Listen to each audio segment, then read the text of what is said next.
bonne fête à tous les moments. J'ai perdu la mienne il y a plusieurs années. Excusez-moi.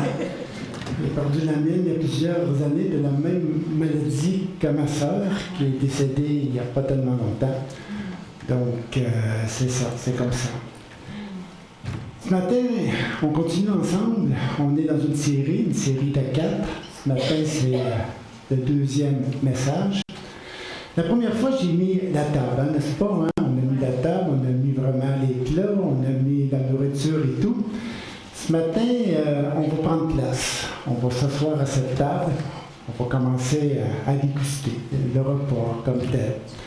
Donc, la guérison de l'aveugle de naissance. Je vais vous rappeler un petit peu ce que je vous ai dit la dernière fois. J'ai posé 2 questions. Pourquoi avoir choisi cette histoire? Et aussi, excusez-moi, et aussi pourquoi avoir choisi ce titre?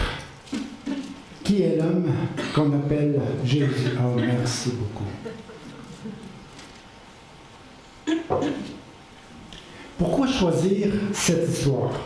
Parce que l'aveugle-né, en réalité, c'est notre représentant. C'est le représentant de toute l'humanité. C'est le type, c'est l'image de tous, de monsieur et madame, tout le monde.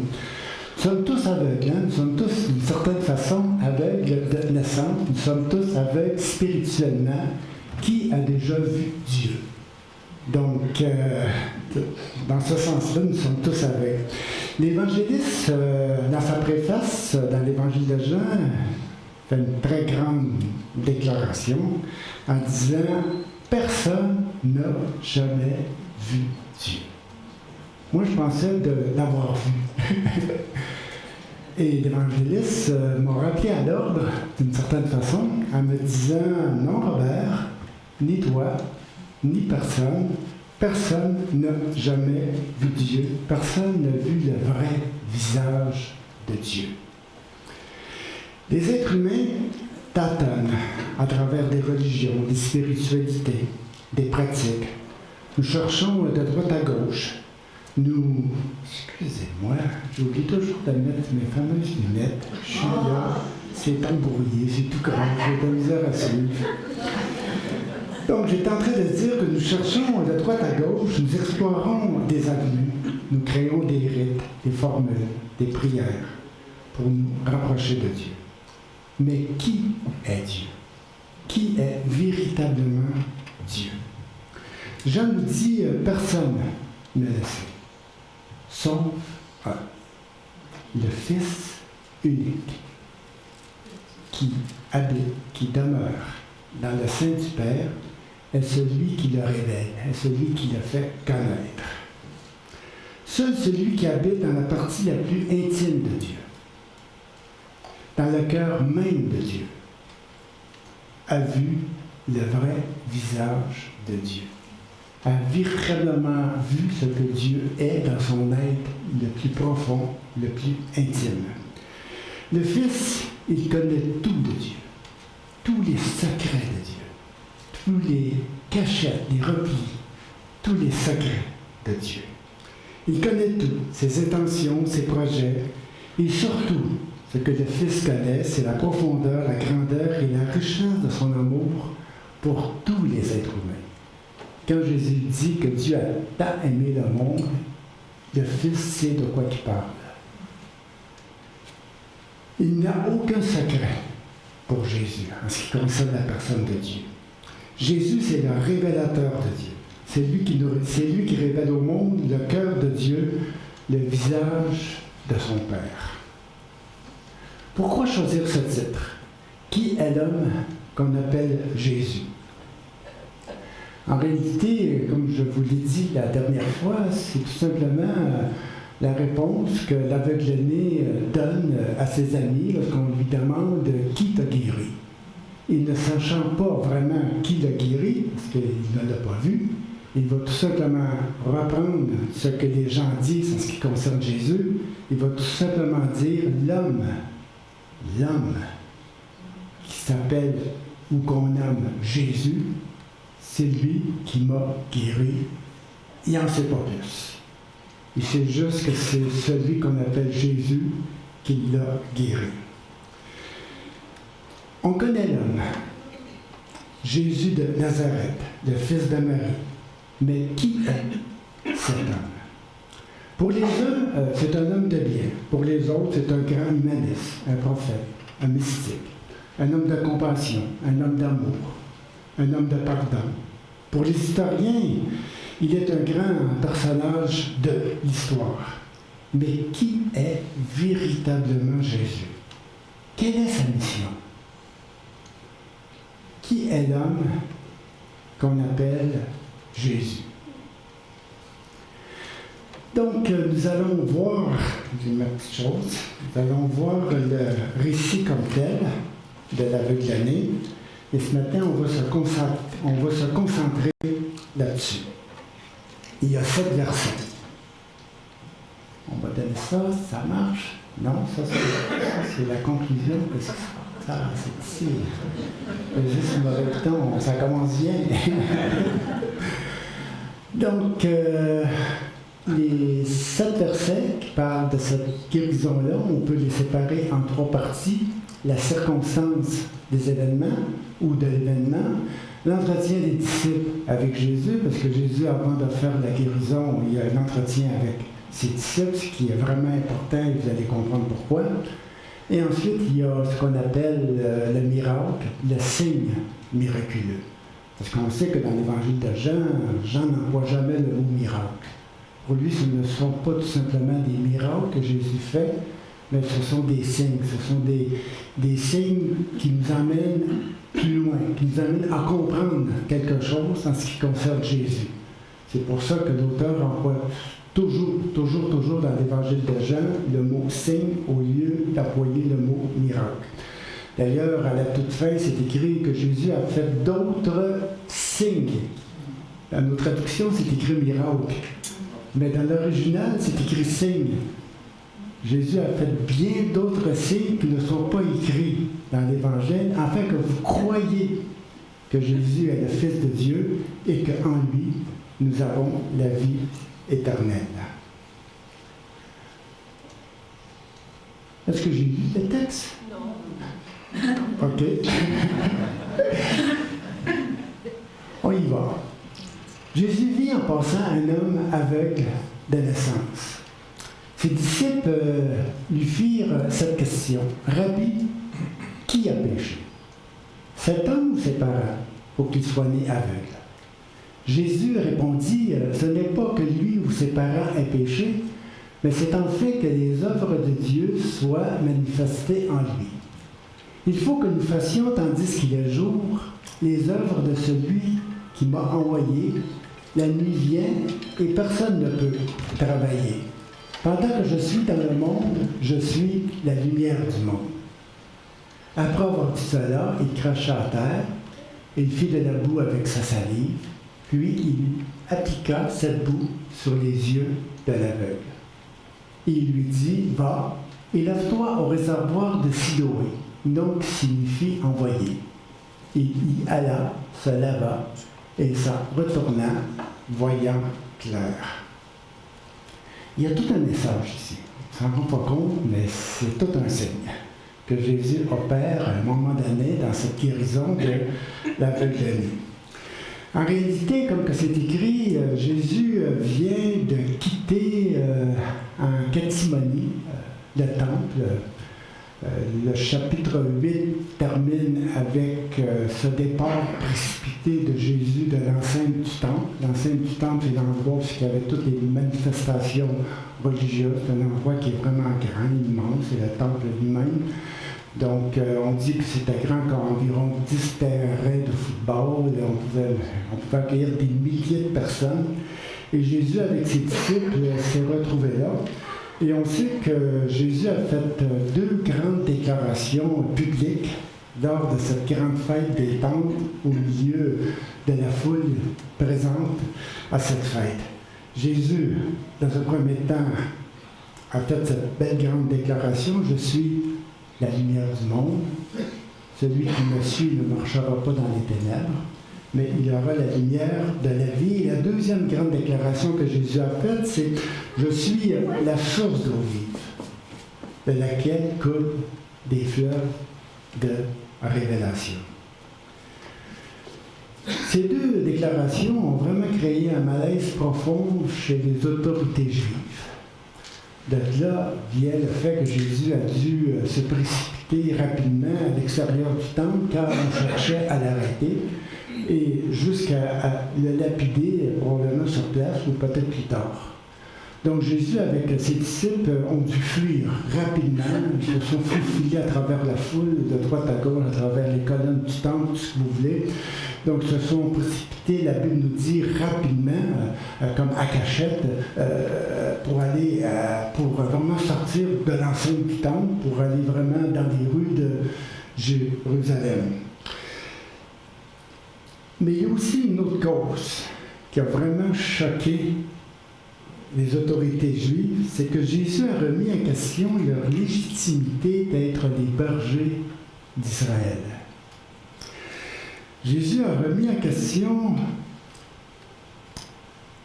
le fait qu'il pouvait conduire le peuple dans les verts pâturages de la vie éternelle dont Jésus va faire mention au chapitre 10. Et d'ailleurs, c'est la conclusion rendue au chapitre 10. Quand Jésus se déclare comme étant le bon berger qui conduit ses brebis dans de verts pâturages, c'est-à-dire dans cette connaissance, dans cette révélation du Père dont Jésus connaît.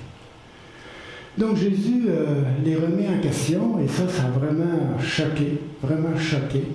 Et ça, c'est une des raisons qui a fait en sorte qu'ils se sont vraiment précipités pour l'arrêter et le lapider à cause qu'il remettait en question vraiment l'autorité de ces gens sur place, les autorités juives. Maintenant, Jésus doit confirmer sa propre légitimité comme étant l'envoyé de Dieu qui éclaire le monde de sa lumière. Il doit mettre la signature de Dieu sur son œuvre. Il doit leur donner un signe de la part de Dieu.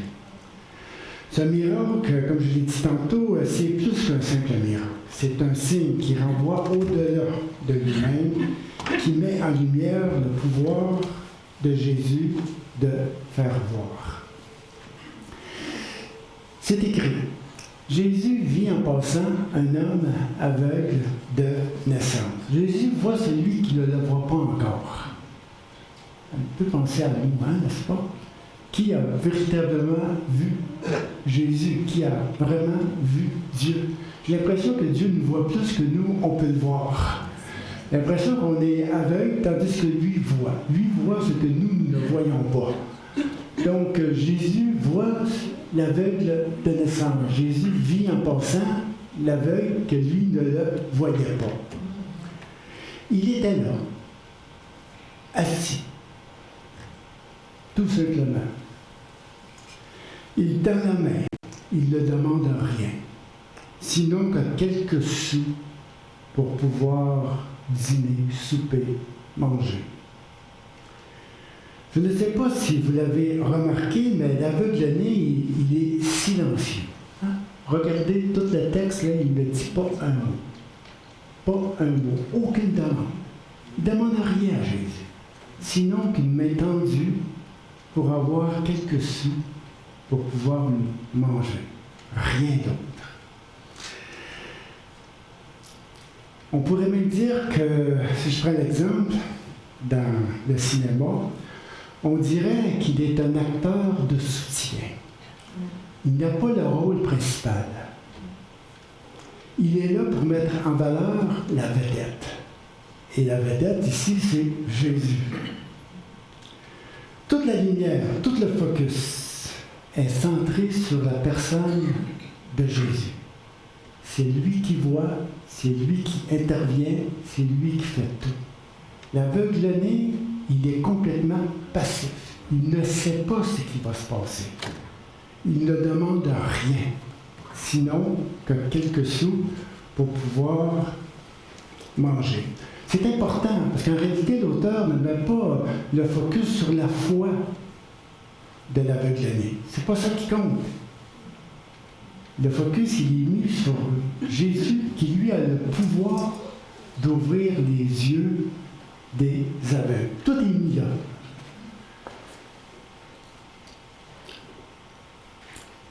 Avant d'aller plus loin, avant que Jésus opère la guérison, il y a un entretien. Et cet entretien-là, il est vraiment important. On aurait pu tout de suite passer au verset 6. N'est-ce pas, Jésus vient en passant un homme aveugle de naissance. Et ensuite de ça, Jésus cracha à terre, il fit de la boue avec sa salive, puis il appliqua cette boue sous les yeux de l'aveugle. On aurait pu vraiment sauter les versets 2, 3, 4 et 5 rapidement. Puis la plupart des gens, lorsqu'on les lit, on pose vite là-dessus. On a hâte de voir la guérison. C'est ça qui nous intéresse. Donc, on est vraiment surpris, je ne sais pas trop, mais on est vraiment, lorsque Jésus se met, Jésus cracha à terre, il fit de la boue avec sa salive, il applique cette boue sur les yeux de l'aveugle, ça nous intrigue, ça. Bien plus souvent que les versets 2, 3, 4 et 5.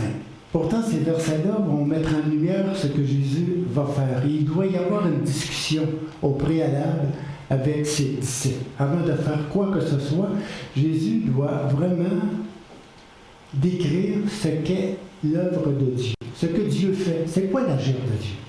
Il y a souvent de la confusion chez les gens en ce qui concerne ce que Dieu est et ce que Dieu fait. Qu'est-ce que Dieu fait? C'est quoi son plan? De quelle façon que Dieu agit envers les êtres humains? Chacun a sa petite idée par rapport à ça. Et à l'époque de Jésus, les gens avaient des idées très, très préconçues, des idées très claires qui concernent l'agir de Dieu. Et c'est la question que les disciples vont poser à Jésus. Ils lui demandent. Ses disciples lui firent cette question. Toute une question. Et c'est pas un piège. Faites-vous-en pas, là, les pharisiens souvent, ils ont posé des questions pour mettre Jésus dans l'embarras. Les autres, ils veulent savoir. Ils veulent tout simplement savoir. Ils sont vraiment honnêtes, ils sont vrais dans leurs questions. Ses disciples lui firent cette question. Rabbi, qui a péché? On ne cherche pas le pourquoi. On connaît le pourquoi. S'il est né aveugle, c'est à cause qu'il y a péché. Donc, la question, elle ne se pose pas. On ne demande pas à Jésus pourquoi, mais plutôt qui. Qui est le responsable? C'est qui a péché? Ses parents? Ses ancêtres? Cet homme? Sa famille? La parenté? C'est quoi la cause? Qui a péché? Il y a quelque chose d'important ici. Je regarde l'heure. Il y a quelque chose d'important ici, c'est que ses disciples lui firent cette question. Puis il dit, c'est écrit Rabbi. Qui a péché? Ils ne disent pas, ils n'appellent pas Jésus par son petit nom. C'est pas vraiment une relation entre amis ici, là. C'est une relation entre disciples et maîtres. Rabbi. Qui a péché? On sait que dans le judaïsme, un rabbi, c'est un maître, c'est un docteur des Écritures, un docteur de la loi, un spécialiste des choses religieuses, un enseignant, un théologien. C'est quelqu'un qui sait ce que les autres ne savent pas. C'est quelqu'un qui enseigne. Et c'est pourquoi ils vont s'adresser à Jésus en tant que maître. Ça fait un petit peu penser à la façon que Nicodème a approché Jésus. On sait que dans le chapitre 3, lorsque Nicodème approche Jésus, il lui dit « Rabbi, maître, nous savons », et je vais reprendre le texte comme il a été écrit, « Nous savons que tu es un docteur, un enseignant venu de Dieu, car personne ne peut faire les signes, pas les miracles, les signes que tu fais. Donc, on s'adresse à Jésus comme un maître, comme un enseignant, comme quelqu'un qui a autorité, comme quelqu'un qui sait ce que d'autres ne savent pas.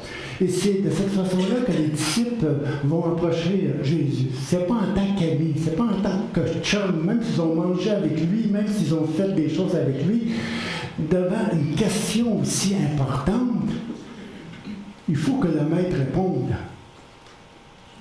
Ses disciples lui firent cette question, maître, qui a péché? Cet homme ou ses parents, qu'il soit né aveugle? Écoutez, là, à Jérusalem, un petit peu partout, il y avait des soupçons. Certains disaient, bien, c'est ses parents, c'est son grand-père. La faute est sur l'autre. Il y en a qui le disaient ouvertement, il y en a d'autres qui le disaient plus en secret, un petit peu plus gêné, mais tout le monde soupçonnait qu'il y avait quelqu'un qui était responsable de quelque chose de son infirmité. Ses parents, papa, maman, grand-papa, grand-maman, tes ancêtres, quelque part, peut-être lui, mais lui, que tu veux, il est né aveugle, il n'a sûrement pas péché avant d'être aveugle, donc il était déjà exclu, lui. Donc, ses parents étaient vraiment mis en doute, et tantôt, vous allez voir, la prochaine fois, lorsqu'on va questionner ses parents, là, ça peut être délicat aussi. Donc, qui a péché? Ce qu'il faut comprendre, c'est qu'à l'époque, l'origine de l'infirmité ou de la maladie, c'était quelque chose de mystérieux. Il y avait une explication religieuse à la maladie et non médicale. On ne connaissait pas ce qu'on connaît aujourd'hui. On ne connaissait pas la génétique, les virus, les infections. On n'avait pas d'explication scientifique par rapport aux infirmités, par rapport aux maladies. Toute infirmité ou toute maladie qui frappait un être humain ou un groupe était la conséquence d'une faute, d'une offense à la divinité. Offenser la divinité, offenser Dieu, c'était grave. Et il devait y avoir punition. Et la punition devait se manifester par des infirmités, par des maladies, ainsi de suite. C'était la logique qu'eux avaient. Drôle de logique, mais écoutez, on est dans une époque, comme j'ai dit tantôt, les infections, les virus, on ne connaît pas grand-chose là-dedans. Si ma famille aurait vécu dans cette époque-là, on aurait vraiment été jugé. Vous savez que dans ma famille, ma petite sœur, elle est morte de ça il n'y a pas tellement longtemps. On est pris de la polypose familiale, une sorte de défectuosité génétique que ma mère avait, que ma sœur Sylvie avait, dont elle est morte. Mon frère, il est décédé de ça il y a environ 5 ans, 6 ans, 7 ans.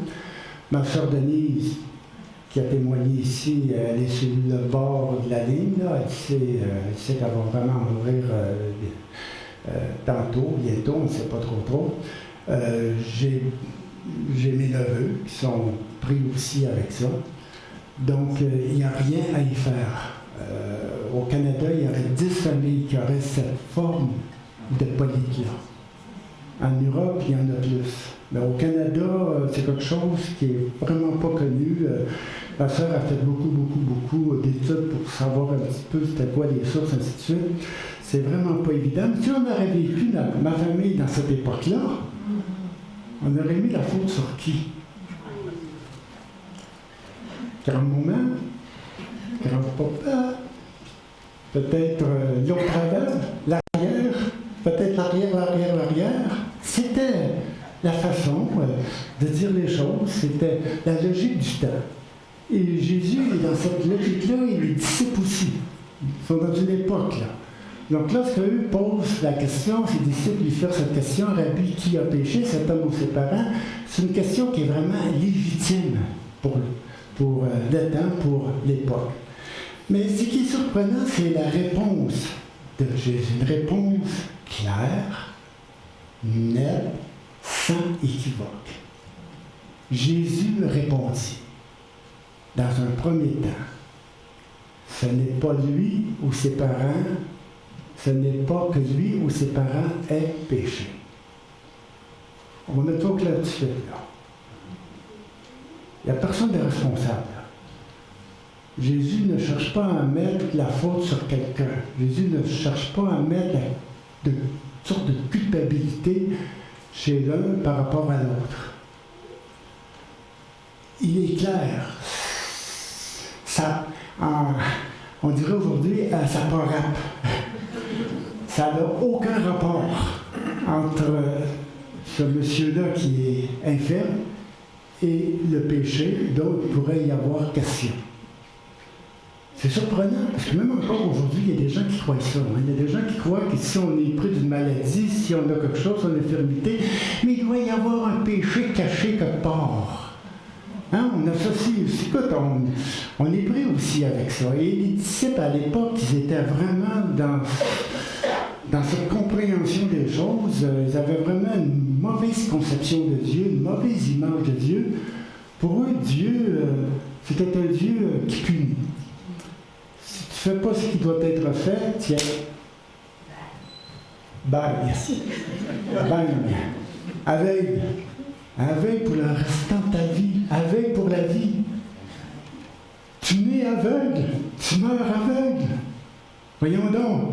Quelle punition! Puis c'est même pas lui qui est responsable. C'est peut-être ses parents ou ses arrière-grands-parents. Quelle punition! Ça n'a aucune logique. Mais dans leur concept religieux du temps, il y a une certaine logique qui est là parce qu'on n'est pas capable d'expliquer les choses d'une façon scientifique. Donc Jésus répond, ce n'est pas que lui ou ses parents aient péché, mais Jésus revire complètement la chose en envers. Il donne complètement l'inverse, mais c'est en fait que les œuvres de Dieu soient manifestées en lui. L'œuvre de Dieu, ce n'est pas de punir. L'œuvre de Dieu, ce n'est pas de rendre les gens aveugles. L'œuvre de Dieu, c'est d'ouvrir les yeux des gens. Et c'est pour ça que Dieu envoie Jésus pour leur ouvrir les yeux. Parce que l'œuvre de Dieu, ce n'est pas de rendre tout le monde aveugle. Ils le sont aveugles. Malheureusement, nous sommes tous spirituellement nés aveugles. On est comme ça. Donc, l'œuvre de Dieu, comme c'est écrit, c'est ça qui va être vraiment important, l'œuvre de Dieu, ce n'est pas que les œuvres de Dieu soient... c'est en fait que les œuvres de Dieu soient manifestées en lui. Il faut que nous fassions, tandis qu'il est jour, les œuvres de celui qui m'a envoyé. La nuit vient où personne ne peut travailler. Donc, Jésus, ici, donne sa mission en disant qu'il est venu vraiment pour faire en sorte que les œuvres de Dieu soient manifestées. Pendant que je suis dans le monde, je suis la lumière du monde. Donc Jésus aussi, en disant le nous, il met ses disciples avec lui là-dedans. Donc notre œuvre à nous, c'est vraiment de rendre le monde pour que les gens puissent vraiment voir. Je vais vous lire un petit peu ce que j'ai écrit ici parce que c'est vraiment, vraiment important. Nous sommes appelés, nous aussi, comme Jésus, à faire les œuvres de Dieu. Il ne s'agit pas de juger le monde ou de faire la morale au monde, ce que malheureusement les chrétiens font trop souvent. Il ne s'agit pas non plus d'endoctriner les gens. Il ne s'agit pas d'enseigner nos convictions, nos idées, nos doctrines particulières. C'est pas ça notre mission. C'est pas ça du tout. Notre mission, c'est d'ouvrir les yeux des gens, de leur révéler la personne de Dieu. Et un coup que tu vois Dieu, ta vie change, ta vie se transforme.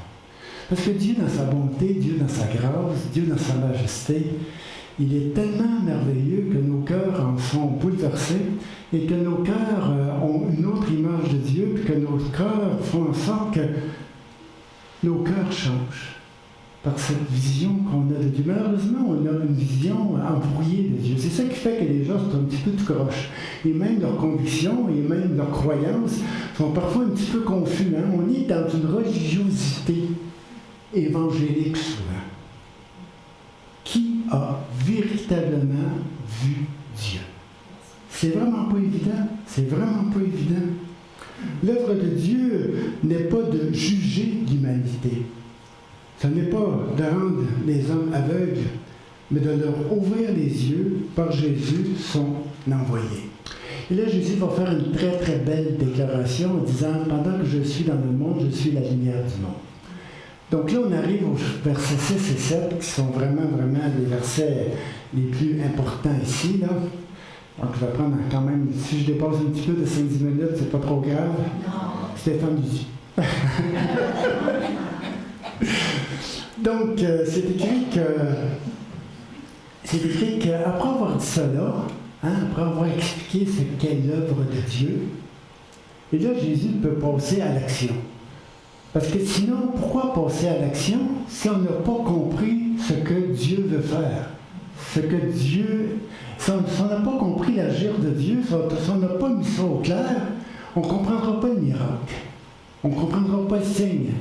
Donc, on doit premièrement avoir cet entretien avec ses disciples pour changer leur perception des choses de Dieu, pour ensuite faire le signe qui va venir mettre en évidence l'œuvre que Jésus fait, qui est de faire l'œuvre que Dieu veut faire. Donc, après avoir dit cela, c'est écrit que Jésus cracha à terre, il fit de la boue avec sa salive, puis il appliqua cette boue sur les yeux de l'aveugle, et il lui dit « Va et lave-toi au réservoir de Siloé. » Il y alla, se lava, et s'en retourna, voyant clair. Il y a toute une symbolique ici. Jésus aurait pu tout simplement dire sois guéri. Ce que Jésus a fait à plusieurs reprises. Mais ici, pas du tout. Il prend le temps. C'est long, là. L'aveugle est là. Il ne voit rien, il ne sait rien. Jésus prend le temps. Et j'aimerais vraiment mettre l'emphase là-dessus. Là. Il y a du temps, là. C'est long. C'est très, très long. Jésus prend le temps de cracher à terre. Il se penche. Qu'est-ce qu'il fait là? Hein?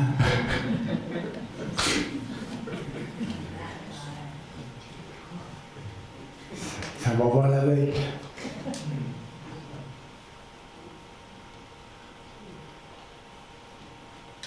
Après ça, il n'est pas guéri. Il lui dit, va te laver. Pas n'importe où. Pas dans le bassin d'eau à côté. Va au réservoir de Siloé. Savez-vous ce que c'est, ça? C'est à peu près 1 kilomètre plus loin. Il ne voit pas en plus. C'est long. C'est très, très, très long. Pourquoi? Pourquoi faire tout cela? Pourquoi vraiment faire avec sa salive de la boue, l'appliquer sur ses yeux comme une sorte d'onguent, pour ensuite l'envoyer se laver pas n'importe où, au réservoir de Siloé? Je vais aller avec l'autre juste pour vous montrer quelque chose. Je pense que c'est ici. Non. Envoyer, non. C'est celui-là. Vous avez un plan de la ville de Jérusalem à l'époque de Jésus. Vous avez le temple ici. Donc l'aveugle-né, il est à peu près ici, quelque part, là, à l'extérieur du temple. Là, hein? Il y a le bassin de Bethsaida qui est là. Ça vous dit quelque chose, le bassin de Bethsaida? Le paralytique que Jésus a guéri. C'est là, au bassin de Bethsaïda. Jésus aurait pu dire à l'aveugle-né, bien, va te laver au bassin de Bethsaïda, qui est beaucoup plus proche que le bassin de Siloé qui est là. Le bassin de Siloé est complètement à l'extrémité de la ville.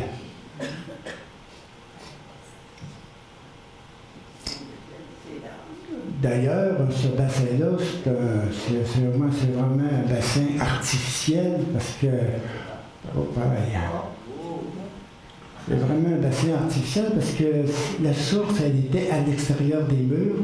On avait creusé un tunnel pour pouvoir amener l'eau à l'intérieur des murs, que faisait en sorte qu'en temps de guerre, on pouvait avoir de l'eau fraîche à l'intérieur des murs sans être obligé de sortir à l'extérieur.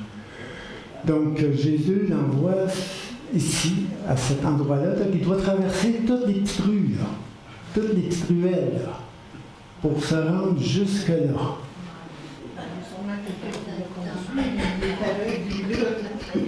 Oui, il y a sûrement quelqu'un. Il devait vraiment avoir de très très bons amis avec lui, là, autour de lui, pour pouvoir l'amener à cet endroit-là.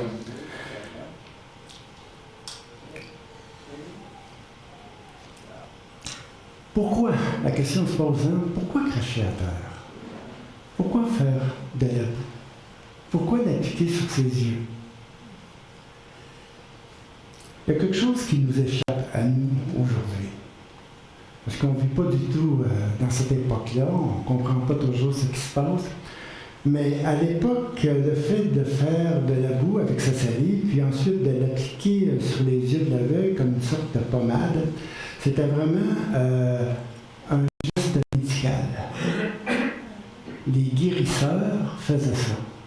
On croyait que la salive avait quelque chose de mystérieux, quelque chose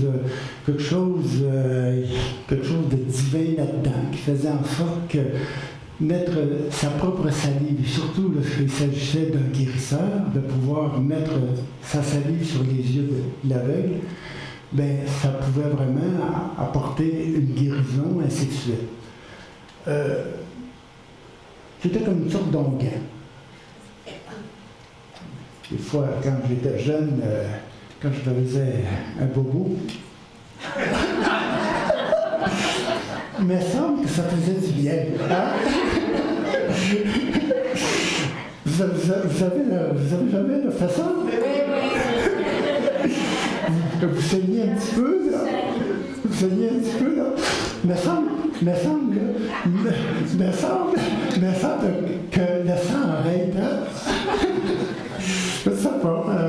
Peut-être que oui, peut-être que non. Peut-être qu'il y a quelque chose dans la salive, je ne sais pas trop. Mais à l'époque, vraiment, on avait une méthode semblable. Donc, on ne connaissait pas du tout les méthodes qu'on a aujourd'hui. Puis en réalité, à l'époque, personne n'avait été capable de guérir un aveugle de naissance. Si quelqu'un avait une sorte de problème avec les yeux, bon, peut-être ça pouvait pour un peu le soulager, lui faire du bien, mais personne n'avait vraiment réussi à guérir un aveugle de naissance. D'ailleurs, c'est ce que l'aveugle guéri va dire, c'est ce que tu vas voir la prochaine fois, parce qu'ils vont vraiment remettre en question le miracle et tout, les autorités juives. Puis là, l'aveugle va dire, ben, jamais on n'a entendu dire que quelqu'un a ouvert les yeux d'un aveugle.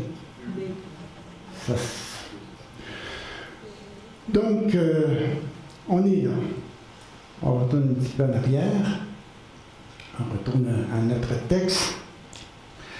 Donc, c'est ça. Donc, il y a une sorte de message que Jésus veut vraiment faire passer ici.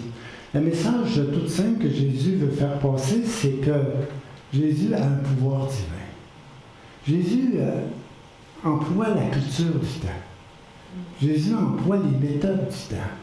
Jésus, c'est un gars de son temps, de son milieu. Et la façon que les gens peuvent comprendre ce que Jésus est, c'est de prendre un procédé médical du temps pour démontrer que son pouvoir, il est supérieur à tous les guérisseurs et que son pouvoir vient de Dieu. C'est sa façon à lui de dire. D'ailleurs, il va le faire 2 fois dans l'Évangile de Marc. Dans l'Évangile de Marc, c'est repris à 2 reprises pour 2 autres cas différents où Jésus met de la salive sur les yeux. Même avec un, je pense qu'il met de la salive, puis ça ne marche pas du premier coup. Donc, il dit, est-ce que tu vois? Il dit, ouais, il dit, je vois comme des arbres, c'est pas clair. Jésus lui remet encore, Jésus lui retouche encore les yeux, ainsi de suite. Bon, il y a toute une symbolique là-dedans, c'est vraiment une autre histoire. Mais ici, Jésus vraiment reprend la méthode du temps. Et ensuite, Jésus va lui dire va te laver au réservoir de Siloé, donc signifie envoyer. Il y alla et s'en retournant, voyant clair.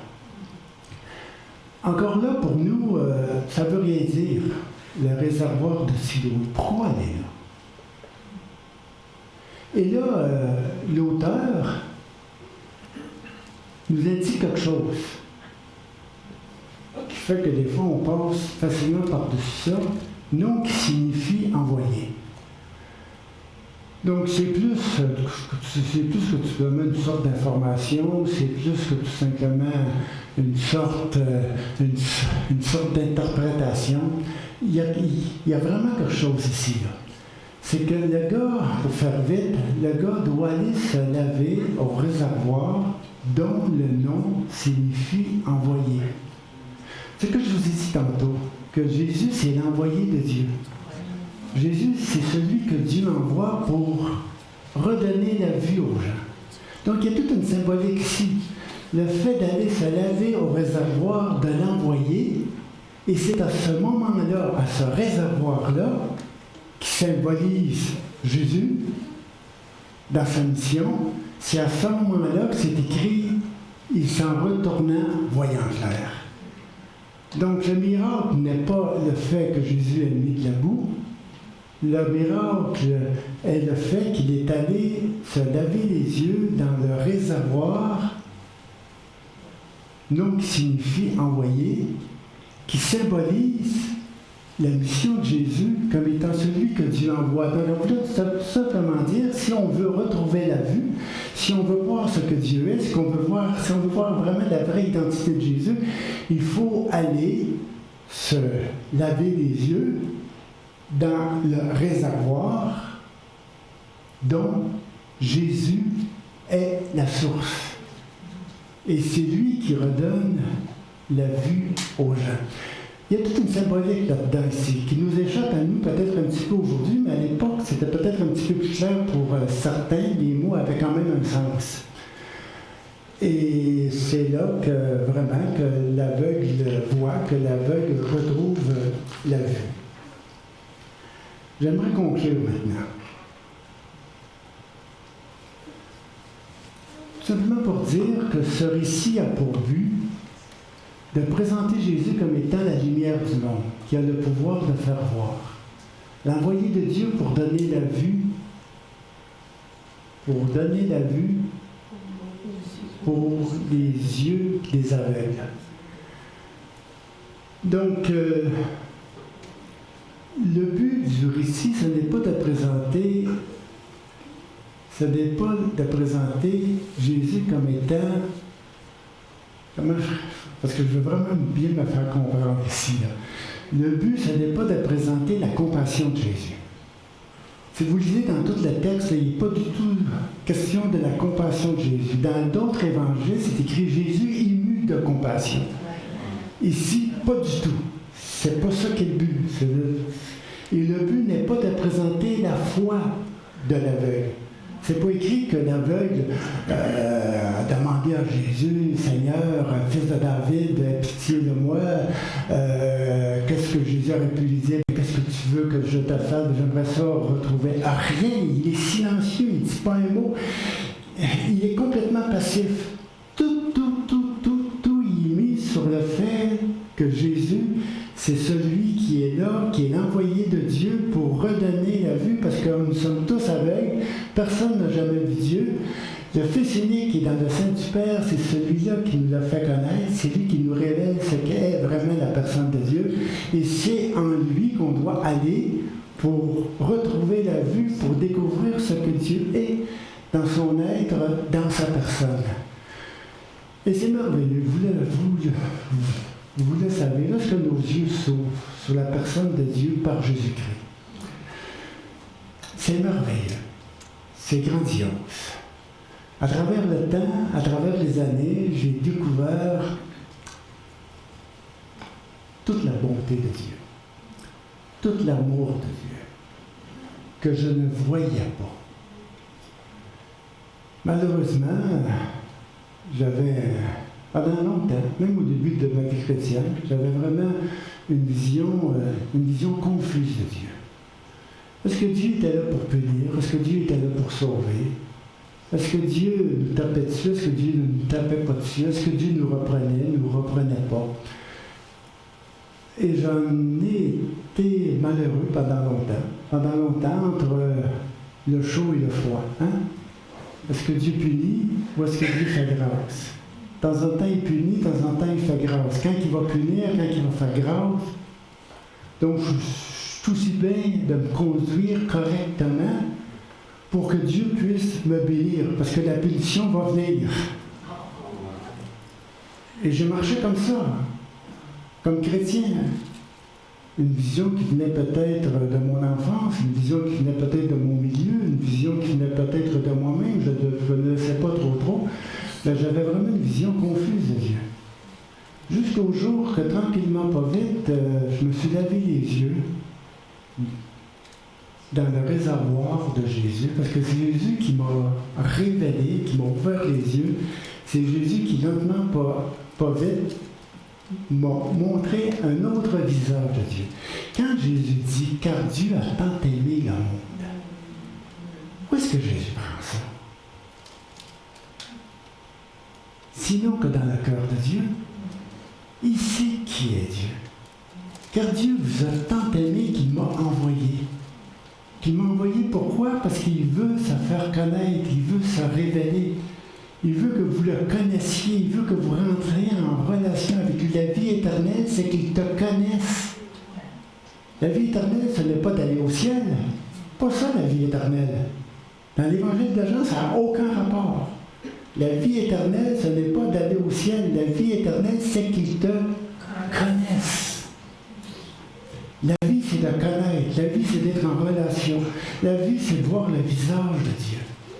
C'est ça la vie, c'est ça que Jésus est venu révéler, c'est ça que Jésus est venu donner aux êtres humains. Jésus n'est pas venu leur donner le ciel, il est venu leur donner l'image de Dieu. À cause qu'on était aveugle de naissance, Jésus est venu nous révéler la personne de Dieu, il est venu nous donner cette vie éternelle dont Jésus parle, cette vie pleine selon ce que Dieu est. Dans la connaissance du Père, dans la connaissance de Dieu, dans la connaissance de l'amour de Dieu. Écoutez, il y a beaucoup de choses là-dedans, dans ce texte-là, on pourrait en jaser, en parler. Il y a tellement de choses à dire, mais je dois terminer, je vais terminer ici. La prochaine fois, on va voir les dialogues. Parce que c'est bien beau que Jésus ait fait le signe, mais ce signe-là n'est pas accepté par tous. On a des misères à l'interpréter, à le comprendre. Et vous allez voir que les discussions vont être vraiment tendues entre l'aveugle-né et les autorités juives en place. Ils vont faire un procès assez sévère dans l'absence de Jésus, parce que tout ce qui va suivre, Jésus, il n'est pas là du tout. On discute de lui, on parle de lui. Et c'est simplement à la fin que Jésus va revenir sur la scène pour rencontrer l'aveugle-né, pour lui ouvrir les yeux sur sa personne. Et c'est là qu'on va voir vraiment le miracle final, ce que Dieu fait, en nous révélant ce que Dieu est. Écoutez, je vous laisse avec ça. Il y aurait tant de choses à dire, tant de choses à partager là-dessus, mais ce que j'aime beaucoup, là, c'est que on peut voir Dieu à travers Jésus, le Fils unique, qui est dans le sein du Père, dans le cœur même de Dieu. C'est lui qui nous l'a fait connaître. Allez à la bonne source. Allez pas n'importe où. Allez au réservoir de Siloé. Allez visiter l'envoyé de Dieu. Et vos yeux vont s'ouvrir sur ce que Dieu est. Je vous laisse avec ça. Merci beaucoup.